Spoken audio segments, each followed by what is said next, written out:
Minsan higising pa talaga yun ng 5. Ako makikita, anak, there's no sun yet. Kanya, no, mommy, let's play. Sabi ko, sinong nagpe-play ng 5 a.m.? Eh, siya nakatulog kay, mami, gagalunin ka. Ikaw talaga yung Panginoon! Hello everybody! Welcome to my vlog. Today, very special na episode. Dahil kasama ko, special na tao, matalik kong kaibigan at ate ko siya. Bukod kay Mami Vice, na-meet ko Ate Angel. Kaya naman, please welcome. Sinabi ko pala pangalan mo, Miss Angelica Panganiban Human. Human! Tama ba? Hello! Hi, everybody! I'm so very happy at nakabisita ako dito. Yeah, first time tayo kasama sa vlog ko. Yes. Tinigil ko na nga yung vlog para talagang ayoko na mag-vlog. Nung napanood ko yung mga vlog mo, inaral ko sabi ko, ayoko na mag-vlog. Bakit? Kasi nung panood ko vlog mo, galit na galit ka sa akin. Oo. Yung baby shower ni Bin. Bakit hindi ako magagalit sa'yo? Bakit ka nagagalit? Nagbalot ko pa. Dumaan pa ako ng National Bookstores. Binigyan niya ako ng baby shower, binigyan niya ako ng isang kahon ng fudgy bar. Oh, favorite ni Bin. Papasok sa school. Yun yung baon niya. Raya, nasa tiyan ko pala yung bata. 4 na taon. Expired na bago niya makain. Hindi ma-expire yung fudgy bar. Lagay mo na lang sa ref. Ate, huwag kang magmura dito. Bawal magmura dito? Wholesome. Marami po kami memory share namin habang mukbang. Huwag kayong mag-alala. I-share ko lahat ng alam ko. Kaya hindi ko tinawag si Paula eh. Kasi delikado. Kilala ako ni Ate Angel. Ang daming nangyari sa mundo, sa banana split. Kaya usapan natin. Kasi Ate Angel, lagi tinatanong, Ryan, saan ba masarap ng Korean restaurant? Oo. Tapos nakita ko... Pero never mong sinabi to. Kasi nasa Makati ka. Yun yung mga tanong ko kasi ba, Makati, Subic. BGC, Subic, ganun. Yan na yun, nasa QC ka. Oo. Subukan natin. Let's go. Okay. Pasok na tayo. Let's go. Ate Angel, kasi si Ate Angel, alam Ate Angel, bakit?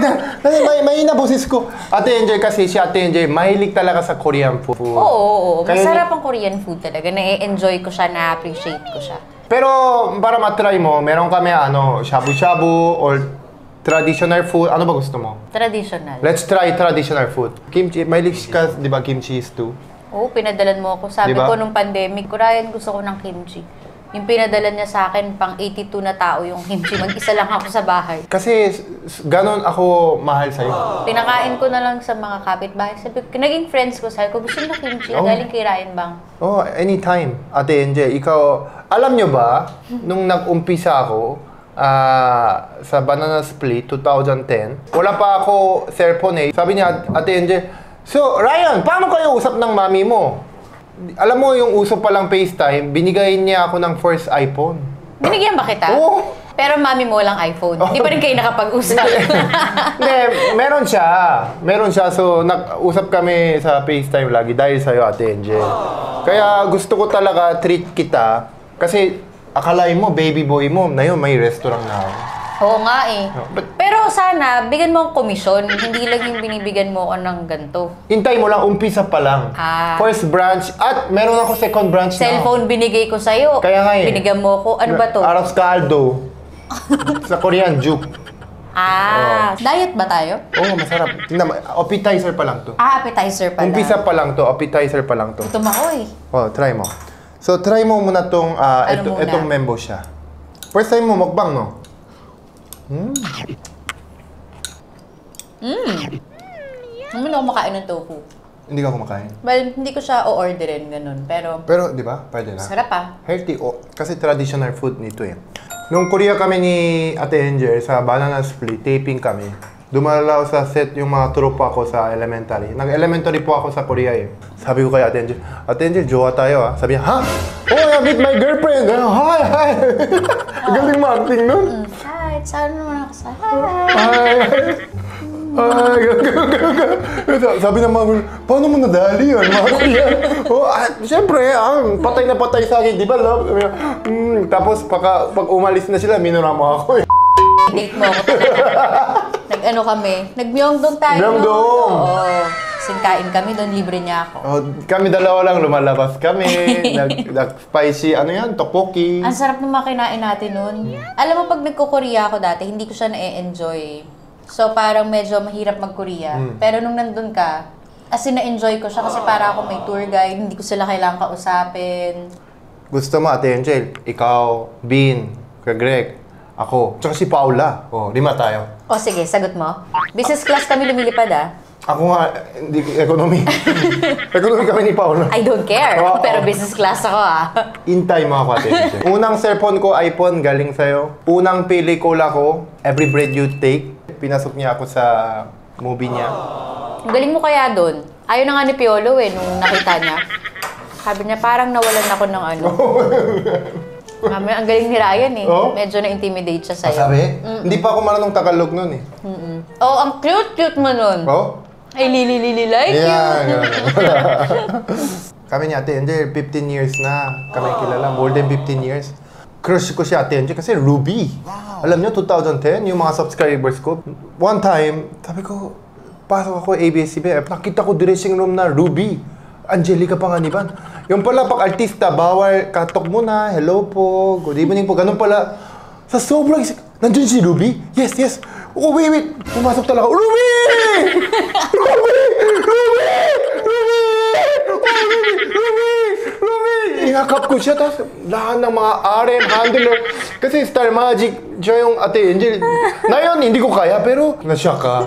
Oh, ba't tumayo ako? Ano nangyayari? Lahat nagulat. Sinot palabasin niyo to. Sino to? Akala ng security, madalang people ako. Ruby! Sobrang Ruby eh. Tapos susunod nun, parang susunod na week, nagbanana ka na. Kaya dahil doon, kaya ako pumasok ako sa banana, tapos Ruby, hindi pa siya umuwi, sabi mo, di ba? Tapos pinapanood ko siya, Ruby. Sabi, Baliw talaga. tapos kinuha ako ng banana. Tapos, first time ko acting sa buong buhay ko, ka-exin ako Ate Angel.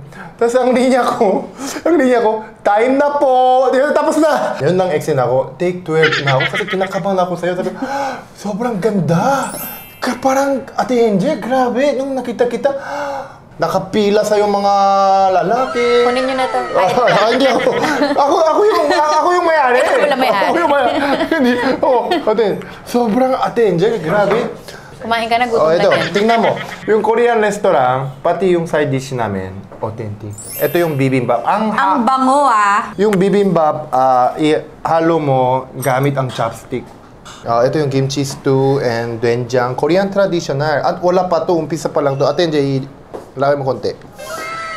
Tapos, grabe yung happiness ko, no?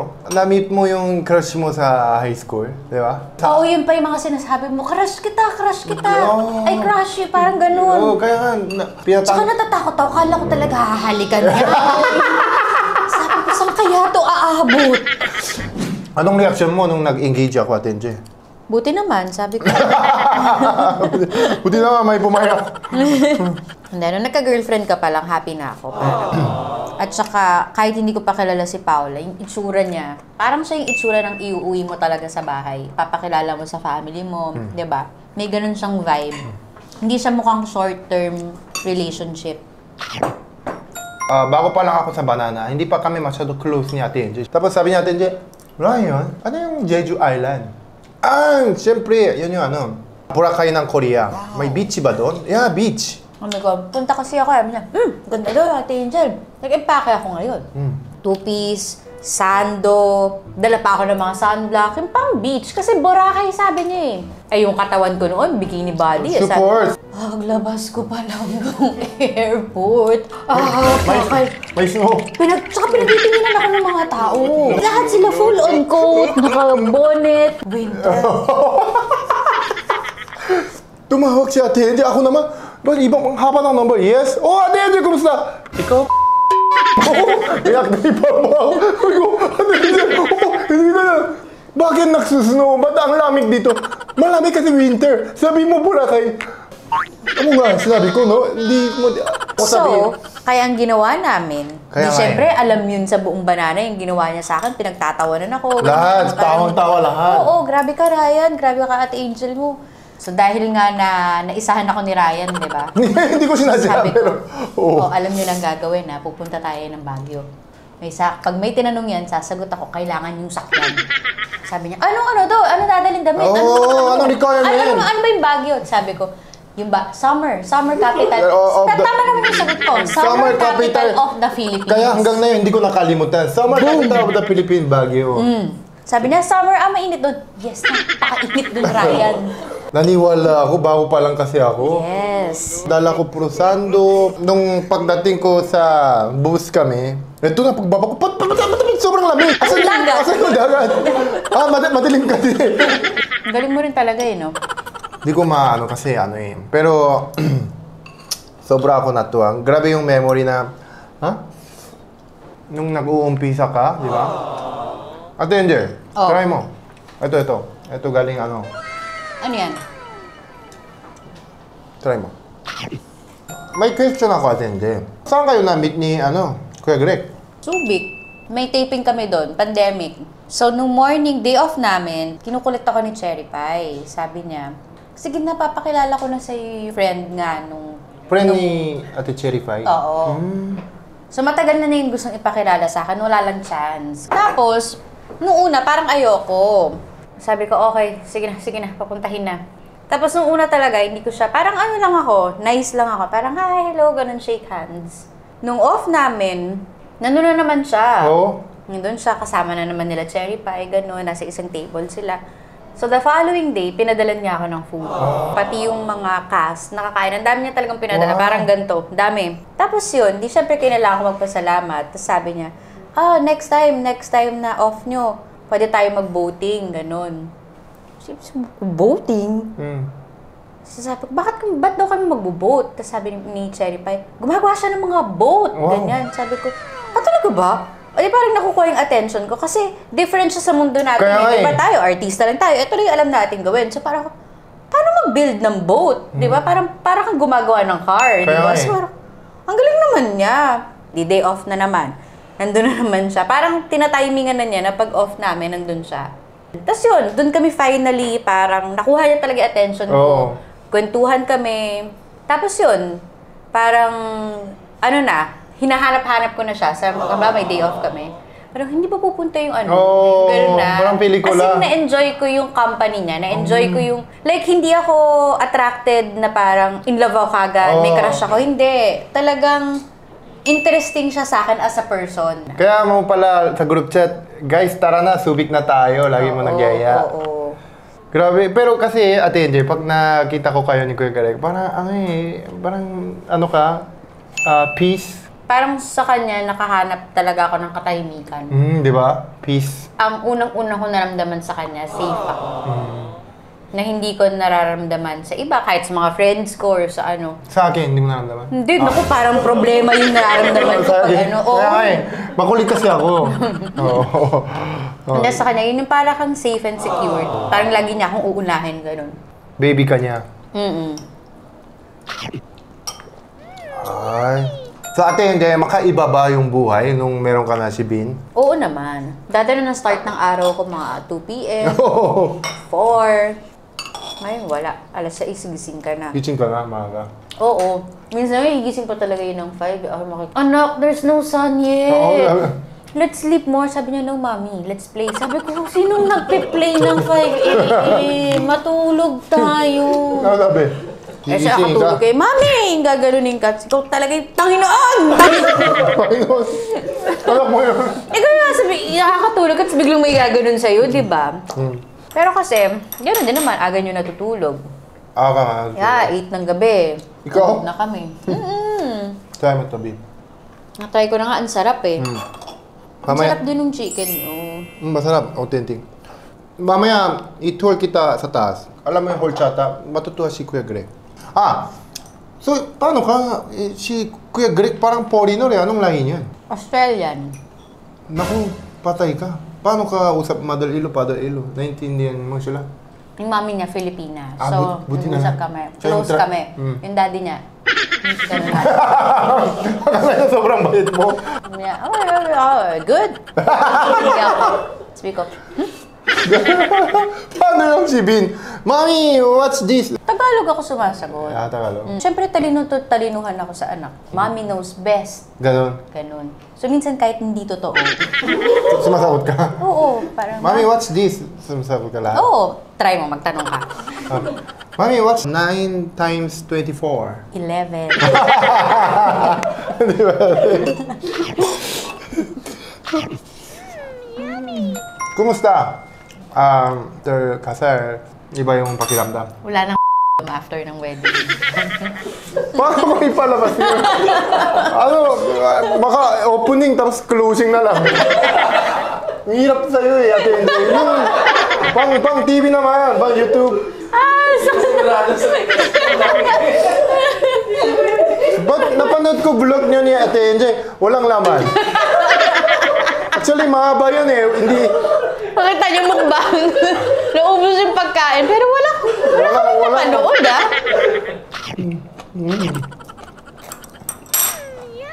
Saan ba nag-propose si Kuya Greg?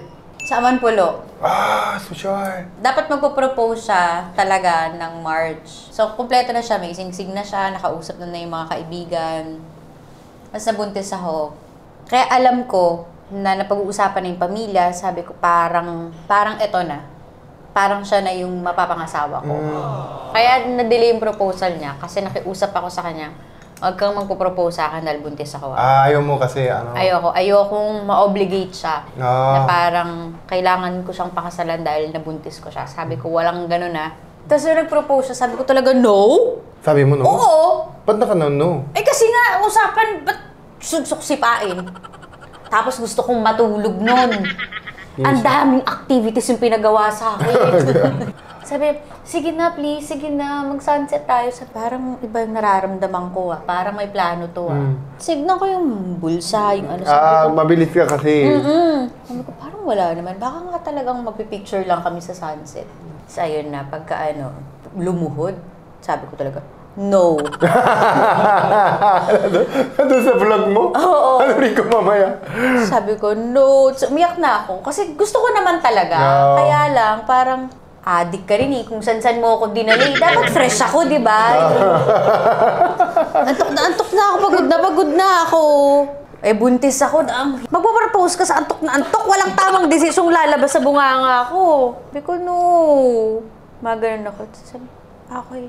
Tapos tinago na yung sing-sing. Sabi ko, tapos paluhod na ako. Sabi ko, ito naman kasi. Tapos umiyak na ako. Sabi ko, akin na. Galing. Nakakatuwa naman. Tsaka kaya nga matching nga kayo ni Kuya Greg eh. Ikaw, Ate Enjoy, mabilis ka, sensitive. At saka mabait siya. Super. Sobrang bait niya. Kung ano yung kasamaan ko, nababalance tong kabutihan niya. Hindi, mabait ka din. Kaya lang, honest ka lang. Nasa proseso pa talaga ako ng pagiging mabait. Papunta ka na? Papunta pa lang. Kaya nga dito ka na ulit eh. Nung nagsubik ako, bumait ako. Nung natapos Banana Sunday, wala kayo. Bumait ako. Okay. Oo, no. Kasi nabawasan yung mga ginagawa ko. Kasi... pag nakikita ko kayo, asaran, tatawa ako. Sige, gawin mo pa yan. Sige lang, saktan mo pa. Diba? Kasi, pinalo ko siya. Pinalo siya. Tapos, si Kuya Jobert, kinapa niya martilyo. Sige, pupugin kita. Sabi ko, sige, pupugin mo. Tatawagin ko, may-ari ng ABS-CBN. Ganun. Akit kami kasi nandun yung horchata. Hindi kasi, kilala ko Ate Enjoy kasi uwi na yan. Pero pipigilin ko. Papakita ko sa'yo. Sarap na nga nung kain ko eh. Ito mga bagets. Zanzi. Ano sa'yo? Matchata. Siya matchata, ako siesta horchata. Tapos Ate Enjoy, ito yung mga painting. Paint by Bob Silok. Kung gusto niyo po i-collab, ilagay niyo painting, message niyo lang po si Paula or DM niyo lang siesta horchata. So thank you so much Ate Enjoy. Super na enjoy ako na sa wakas i-guest kita sa vlog. Hindi ka pwede mawala sa vlog ko. Ryan, 10 years ka na may vlog, ngayon mo lang ako naisip i-guest. Kasi dati, travel yung bala ko yung vlog travel. So, super ako natuwa today kasi, syempre, papanunin ko to kahit ano na, after 50 years, 60, yun yung maganda sa vlog memory. So thank you so much at abangan niyo po sa susunod na movie ni Ate, of course, Ate Angelica Panganiban, nandun po ako. Hindi siya kasama. Di ba? Sidekick. Di ba? Na-miss nila kasi ako sa movie. Kahit pare-pares yung acting ko. Ha? Talaga? Hindi. Matutuloy yung kasal dahil sa'yo. Mga ganun yung acting ko. Hindi mo ba kailangan sa movie? Saka ayaw mag-work ng Sunday. Sunday ka lang available. Yes, kasi priority showtime. Mami Vice, thank you. Okay, Ate Angel, see you soon. Pupunta ako sa bahay ni Ate Angel, tapos alagaan ko si Bin, turuan ko siya magsalita ng Korean. Annyeonghaseyo. Kinabukas, may trauma na yung anak ko. Ayoko na Korean. Like it. So thank you so much, Ate Angel. Please follow, like, subscribe Ate Angel's YouTube channel, Instagram, at yung mga producers po ng movie, bilisan nyo si Ate Angel kasi mag-work na siya soon. Bilisan nyo, naiinip na ako. Magpapabuntis na lang ulit ako. Thank you. Bye. Bye!